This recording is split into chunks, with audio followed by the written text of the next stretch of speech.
हाय मेरे गाइड, मैं हूँ ममता सिंह। अपने यूट्यूब चैनल पर आप लोग के स्वागत करते हैं। एक पीड़िया माता के गीत से आप लोग के कैसा लगेगा कमेंट में ज़रूर बताइएगा और लाइक सब्सक्राइब ज़रूर कर दीजिएगा। तो फरेला अनार सुदामा रौरी बगिया में, फरेला अनार सुदामा रौरी बगिया में, फरेला अनार सुदामा रौरी बगिया में। केई जे तोड़े केई डढ़िया नवाए रामा, केई जे तोड़े केई डढ़िया नवाए रामा। के करिया चरावा में लग गईले दाग सुदामा रौरी बगिया में, फरेला अनार सुदामा रौरी बगिया में। राम जे तोड़े लक्ष्मण डढ़िया नवावस राम, राम जे तोड़े लक्ष्मण डढ़िया नवावस राम।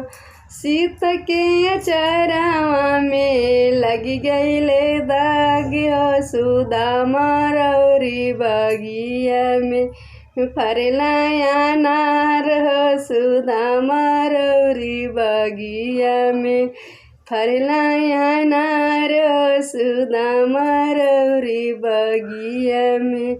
सीता कुमार रावणवा हर के ले गईले, सीता कुमार रावणवा हर के ले गईले। एक कोठरिया सीता जेवाना बनली राम, एक कोठरिया सीता जेवाना बनली राम।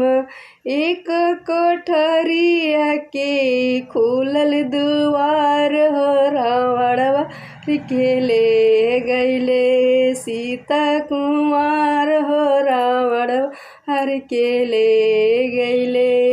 एक कोठरिया सीता गेड़ुआ भरली राम, कोठरिया सीता गेड़ुआ भरली राम। एक कोठरिया के खुलल दुआर रावण हर के ले गईले, सीता कुमार रावण हर के ले गईले।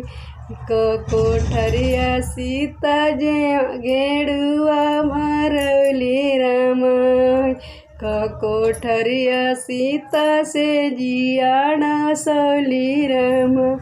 उसर कोठरिया के खुलल दुआर रावण हर के ले गईले, सीता कुमार रावण हर के